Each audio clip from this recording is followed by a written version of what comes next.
Hi hello welcome back to our channel. Annayya ಹಾಗೂ ಕರ್ಣ ಮಹಾಸಂಗಮದಲ್ಲಿ ಇವತ್ತಿನ ಸಂಚಿಕೆಯಲ್ಲಿ ಏನಾಗುತ್ತೆ ನೋಡೋಣ ಬನ್ನಿ.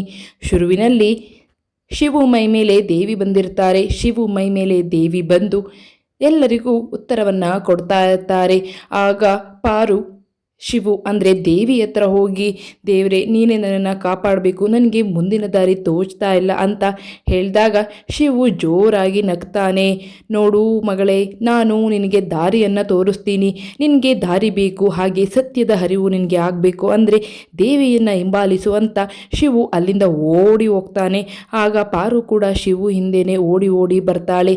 ಸೀದಾ ಶಿವು ಅಂದರೆ ದೇವಿಯವರು ನೇರವಾಗಿ ಮಾದಪ್ಪನ ಮನೆಗೆ ಬರ್ತಾರೆ. ಮಾದಪ್ಪನ ಮನೆಗೆ ಬಂದು, ನೋಡು ಮಗಳೇ, ನೀನು ಹುಡುಕುತ್ತಿರುವ ಸತ್ಯ ಇಲ್ಲೇ ಇದೆ ಅಂತ ಹೇಳಿದಾಗ, ಇಲ್ಲಿದ್ಯಾ, ಏನು ಅಂತ ನನಗೆ ಏನೂ ಗೊತ್ತಾಗ್ತಾ ಇಲ್ಲ ದೇವಿ ಅಂತ ಹೇಳಿ ಇತ್ತ ಪಾರು ಹೇಳ್ತಾಳೆ. ಆಗ ಶಿವು ಜೋರಾಗಿ ನಕ್ಕೊಂಡು, ನೀನು ಹುಡುಕುತ್ತಿರುವುದು ಇಲ್ಲೇ ಇದೆ, ನಿನ್ನ ಗಂಡನ ತಾಯಿ ಇಲ್ಲೇ ಇದ್ದಾಳೆ ಅಂದಾಗ ಯಾರು ಅಂತ ಯೋಚನೆಯನ್ನು ಮಾಡ್ತಿರ್ತಾಳೆ. ಆಗ ಜೋರಾಗಿ ಶಿವು ಶಾರದಾ ಅಂತ ಜೋರಾಗಿ ಕಿರಿಚ್ಕೊಳ್ತಾನೆ. ಅದನ್ನು ಕೇಳಿಸಿಕೊಂಡ ಶಾರದಾ, ಇದೇನಿದು, ನನ್ನ ಹೆಸರು ಕೂಗ್ತಾ ಇದ್ದಾರಲ್ಲ, ಯಾರು ಬಂದಿದ್ದಾರೆ ಅಂತ ಹೇಳಿ ಈ ಕಡೆ ಶಾರದ ಮನೆ ಆಚೆ ಬಂದು ಬಾಗಿಲನ್ನು ತೆಗಿತಾಳೆ. ಅಲ್ಲಿ ಪಾರು ಹಾಗೆ ಶಿವು ಅಂದರೆ ದೇವಿ ಇರೋದನ್ನು ನೋಡಿ ಶಾರದಾಗೆ ತುಂಬಾ ಶಾಕ್ ಆಗುತ್ತೆ. ಇದೇನಪ್ಪ ಇದು, ಇಲ್ಲಿದ್ದೀರಾ ಅಂತ ಯೋಚನೆ ಮಾಡಿಕೊಂಡು ಹೊರಗಡೆ ಬರ್ತಾಳೆ. ಆಗ ಅಲ್ಲಿ ಪಾರುಗೆ ಶಾರದಾನ ನೋಡಿ ಆಶ್ಚರ್ಯ ಆಗುತ್ತೆ. ನೀನು ಹುಡುಕುತ್ತಿರುವ ನಿನ್ನ ಗಂಡನ ತಾಯಿ ಇದೆ ಅಂತ ಹೇಳಿ ಜೋರಾಗಿ ನಗೋದಕ್ಕೆ ಅಂದರೆ ಶಿವು ದೇವಿ ನಗೋದಕ್ಕೆ ಸ್ಟಾರ್ಟ್ ಮಾಡ್ತಾರೆ. ಆಗ ಪಾರುಗೆ ಆಶ್ಚರ್ಯ ಆಗಿ, ಇವರನ್ನ ನಾನು ಹುಡುಕ್ತಾ ಇದ್ದಿದ್ದು ಅಂತ ಇತ್ತ ಶಾರದಮ್ಮನ ನೋಡ್ತಾ ಇರ್ತಾಳೆ. ಆಗ ಶಾರದಮ್ಮ ತಲೆಯನ್ನು ತಗ್ಗಿಸ್ತಾಳೆ. ಆಗ ಹೌದಾ ಅಂತ ಪಾರು ಕೇಳಿದಾಗ ಹೌದು ಅಂತ ಶಾರದಾ ಹೇಳ್ತಾಳೆ. ನಂತರ ಶಾರದ ಮನಸ್ಸಿನಲ್ಲಿ, ಅಯ್ಯೋ, ನಾನು ಮುಚ್ಚಿಟ್ಟ ರಹಸ್ಯ ಯಾರಿಗೂ ಗೊತ್ತಾಗಬಾರ್ದು ಅಂತ ಇದ್ದರೆ ನಿಮ್ಮಿಂದನೇ ಗೊತ್ತಾಯ್ತಲ್ಲ ದೇವಿ ಅಂತ ಹೇಳ್ತಾರೆ. ಆಗ ನೋಡು, ನಿನ್ನನ್ನು ನಿನ್ನ ಮಕ್ಕಳ ಹತ್ರ ಬಿಡುವುದು, ಹಾಗೆ ನಿನ್ನ ಕಷ್ಟಗಳನ್ನೆಲ್ಲ ಪರಿಹಾರ ಮಾಡೋ ಜವಾಬ್ದಾರಿ ನಂದು ಅಂತ ಹೇಳಿ ಶಾರದಾಗೆ ದೇವಿ ಅಂದರೆ ಶಿವು ಹೇಳ್ತಾರೆ. ಅದನ್ನು ಕೇಳಿದ ಶಾರದಾಗೆ ತುಂಬಾ ಖುಷಿಯಾಗುತ್ತೆ.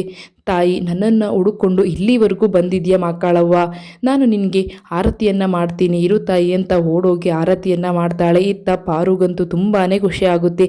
ಅಯ್ಯೋ ದೇವರೇ, ನಾನು ಮನೆಯಲ್ಲಿ ಇಟ್ಕೊಂಡು ಊರೆಲ್ಲ ಹುಡುಕ್ತಾ ಇದ್ನಲ್ಲ, ನನ್ನ ಗಂಡನ ತಾಯಿ ನನಗೆ ಸಿಕ್ಕಾಯಿತು ಅಂತ ಹೇಳಿ ಪಾರು ತುಂಬಾ ಖುಷಿ ಪಡ್ತಾ ಇರ್ತಾಳೆ. ಅಷ್ಟರಲ್ಲಿ ಅಲ್ಲಿಗೆ ಮಾದಪ್ಪಣ್ಣ ಕೂಡ ಬರ್ತಾರೆ.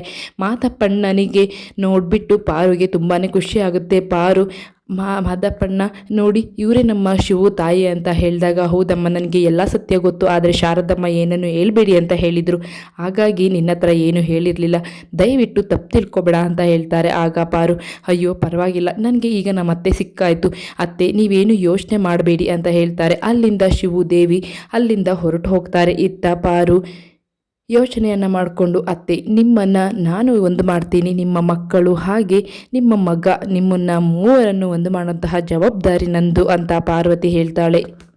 ಅದನ್ನು ಕೇಳಿಸಿಕೊಂಡ ಶಾರದಮ್ಮ, ಅಯ್ಯೋ, ನನ್ನ ಮಗ ಶಿವು ಒಪ್ಕೊಳ್ಳೋದು ಅಷ್ಟು ಸುಲಭದ ಮಾತಲ್ಲ ಕಣವ್ವ ಅಂತ ಹೇಳಿದಾಗ, ನೀವು ಏನೋ ಯೋಚನೆ ಮಾಡಬೇಡಿ, ಶಿವು ಮಾವನ್ನ ಒಪ್ಪಿಸೋ ಜವಾಬ್ದಾರಿ ನಂದು, ನಿಮ್ಮದೇನು ತಪ್ಪಿಲ್ಲ ಅಂತ ನನಗೆ ತುಂಬಾ ಚೆನ್ನಾಗಿ ಗೊತ್ತು. ನಾನು ಪ್ರತಿ ಸಲ ನೋಡಿದಾಗಲೂ ನಿಮಗೂ ನಮಗೂ ಏನೋ ಸಂಬಂಧ ಇದೆ ಅಂತ ಅನ್ನಿಸ್ತಿತ್ತು, ಆದರೆ ಅದು ಇವತ್ತು ನಿಜ ಆಯಿತು ಅಂತ ಹೇಳ್ತಾರೆ.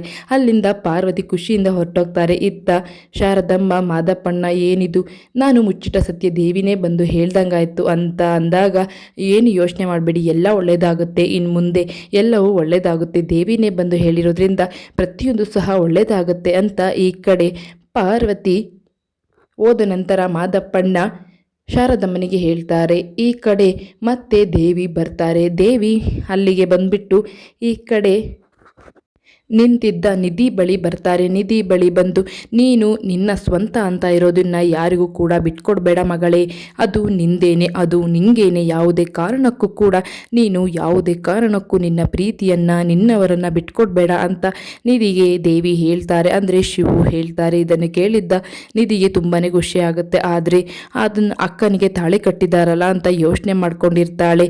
ಇತ್ತ ಕರ್ಣ ಅಯ್ಯೋ ಅವತ್ತು ಬಂದ್ಬಿಟ್ಟು ನಾನೇ ನಿನ್ನ ತಾಯಿಯನ್ನು ಹೆರಿಗೆ ಮಾಡಿಸಿದ್ದು ಅಂತ ಹೇಳೋದ್ರು. ಆದರೆ ಅವರು ಇಷ್ಟು ಜನಗಳ ಮಧ್ಯೆ ಎಲ್ಲೂ ಕಾಣಿಸ್ತಾ ಇಲ್ವಲ್ಲ, ಅವರು ಸಿಕ್ಕಿದಿದ್ರೆ ನಮ್ಮಮ್ಮ ಯಾರು ಏನು ಎತ್ತ ಅಂತ ಎಲ್ಲವನ್ನ ನಾನು ತಿಳ್ಕೊಳ್ಬೋದಾಗಿತ್ತು. ಅವತ್ತು ಬಂದು ಹೇಳಿ ಎಲ್ಲಿ ಹೊರಟೋದ್ರು ಅಂತ ಕರ್ಣ ಯೋಚನೆಯನ್ನು ಮಾಡ್ತಿರ್ತಾನೆ. ಕರ್ಣ ದೇವಿ ಏನಾದರೂ ಮಾಡಿ ನನ್ನ ತಾಯಿ ನನ್ನ ಜನ್ಮ ರಹಸ್ಯವನ್ನು ತಿಳಿಸು ತಾಯಿ ಅಂತ ಕೇಳ್ಕೊಳ್ತಾ ಇರ್ತಾನೆ. ಇತ್ತ ಶಿವು ದೇವಿ ನಯನತಾರ ಹತ್ತಿರ ಹೋಗ್ಬಿಟ್ಟು ನೋಡು ನಿನ್ನ ರಹಸ್ಯ ಎಲ್ಲ ಬಯಲಾಗುತ್ತೆ ಅಂತ ಇತ್ತ ನಯನತಾರ ಹತ್ರ ಹೋಗಿ ಹೇಳ್ತಾರೆ. ಆಗ ಅಯ್ಯೋ ದೇವ್ರೆ, ಈ ದೇವಿ ಬಂದು ನನ್ನ ಹತ್ರ ಎಲ್ಲ ಬಂಡವಾಳ ರಹಸ್ಯ ಬಯಲಾಗುತ್ತೆ ಅಂತ ಹೇಳ್ತಾ ಇದ್ದಾರೆ. ಅಯ್ಯೋ ದೇವ್ರೆ, ಕರ್ಣನ ಜನ್ಮ ರಹಸ್ಯ ಏನಾದರೂ ಗೊತ್ತಾದರೆ ನಾನಂತೂ ಬದುಕೋದಿಲ್ಲ, ಎಲ್ಲರಿಗೂ ನಮಗೆಲ್ಲರಿಗೂ ತುಂಬಾ ತೊಂದರೆ ಆಗುತ್ತೆ. ಹಾಗಾಗಿ ಕರ್ಣ ಇಲ್ಲಿಂದ ಹೋಗೋವರೆಗೂ ಕೂಡ ಕರ್ಣನ ಪ್ರತಿ ಹೆಜ್ಜೆಯನ್ನು ನಾನು ಅಬ್ಸರ್ವ್ ಮಾಡ್ತಾ ಇರಬೇಕು. ಅವನು ಎಲ್ಲೆಲ್ಲಿ ಹೋಗ್ತಾನೆ, ಏನೇನು ಮಾಡ್ತಾನೆ, ಪ್ರತಿಯೊಂದನ್ನು ನಾನು ನೋಡ್ತಾ ಇರಬೇಕು.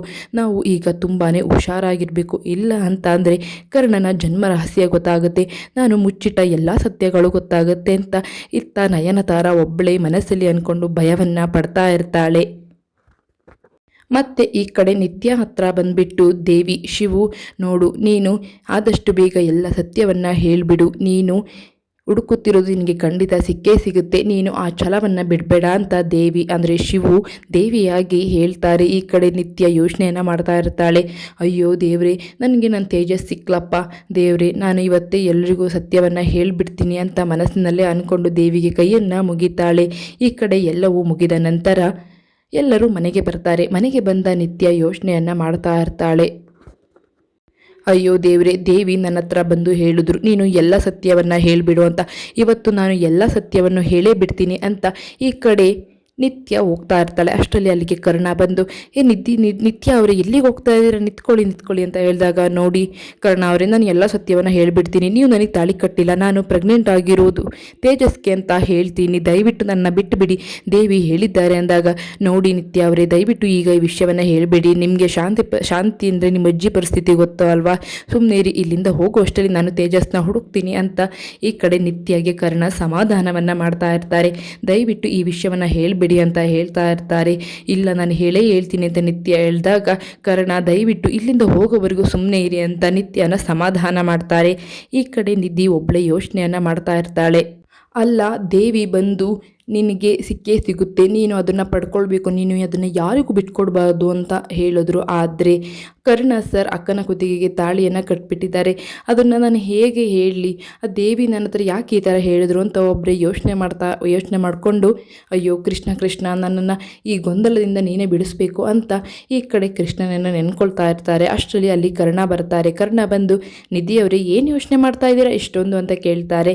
ಆಗ ನಿಧಿ, ಕರ್ಣ ಸರ್, ನಾನು ನಿಮ್ಮ ಹತ್ರ ಒಂದು ವಿಷಯವನ್ನು ಮಾತಾಡಬೇಕಿತ್ತು, ನೀವು ಅವತ್ತು ನನಗೆ ಒಂದು ವಿಷಯವನ್ನು ಹೇಳಬೇಕು ಅಂತ ಇದ್ರಿ, ಅಷ್ಟರಲ್ಲಿ ಹೇಳೋದಕ್ಕಾಗಲಿಲ್ಲ, ಅದು ಏನು ಹೇಳಿ, ನನ್ನ ಹತ್ರ ಯಾವುದೇ ರೀತಿಯ ಸತ್ಯವನ್ನು ಮುಚ್ಚಿಡಬೇಡಿ ಅಂತ ಇತ್ತ ನಿಧಿ ಕರ್ಣನಿಗೆ ಹೇಳ್ತಾರೆ. ಆಗ ಕರ್ಣ, ಹೌದು ಖಂಡಿತವಾಗ್ಲೂ ಆ ಸತ್ಯ ನಿಮಗೆ ಹೇಳ್ತೀನಿ, ನಿಮಗೆ ಬಿಟ್ಟು ಯಾರಿಗೆ ಹೇಳೋದಕ್ಕಾಗತ್ತೆ, ಅದು ಏನು ಅಂತ ಕರ್ಣ ಎಲ್ಲ ಸತ್ಯವನ್ನು ಹೇಳೋದಕ್ಕೆ ಅಂತ ಹೋಗ್ತಾರೆ.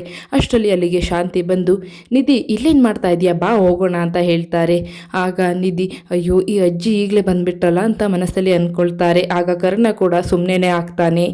ಇದಿಷ್ಟು ಇವತ್ತಿನ ಸಂಚಿಕೆ ಅಂತ ಹೇಳ್ತಾ ಮುಂದಿನ ಸಂಚಿಕೆಯಲ್ಲಿ ಕರ್ಣ ನಿಧಿಗೆ ಎಲ್ಲ ಸತ್ಯವನ್ನು ಹೇಳ್ತಾರಾ, ಹಾಗೆ ನಯನತಾರ ಬಂಡವಾಳ, ಹಾಗೆ ಕರ್ಣನ ಜನ್ಮ ರಹಸ್ಯ ಬಯಲಾಗುತ್ತಾ, ಶಾರದಮ್ಮ ಸಿಕ್ಕಿ ಕರ್ಣನಿಗೆ ನಿನ್ನ ತಾಯಿ ಯಾರು ಏನು ಅಂತಕ್ಕಂಥದ್ದನ್ನು ಹೇಳ್ತಾರ ಅಂತ ಮುಂದಿನ ಸಂಚಿಕೆಯಲ್ಲಿ ತಿಳಿಸ್ಕೊಡ್ತೀನಿ ಅಂತ ಹೇಳ್ತಾ ಈ ಒಂದು ವಿಡಿಯೋವನ್ನು ಇಲ್ಲಿಗೆ ಎಂಡ್ ಮಾಡ್ತಾ ಇದ್ದೀನಿ. Thank you for watching. Video ಇಷ್ಟ ಆಗಿದರೆ ಪ್ಲೀಸ್ ಲೈಕ್ ಮಾಡಿ, ಶೇರ್ ಮಾಡಿ, ಹಾಗೆ ಚಾನಲನ್ನು ಸಬ್ಸ್ಕ್ರೈಬ್ ಮಾಡ್ಕೊಳ್ಳಿ. Thank you.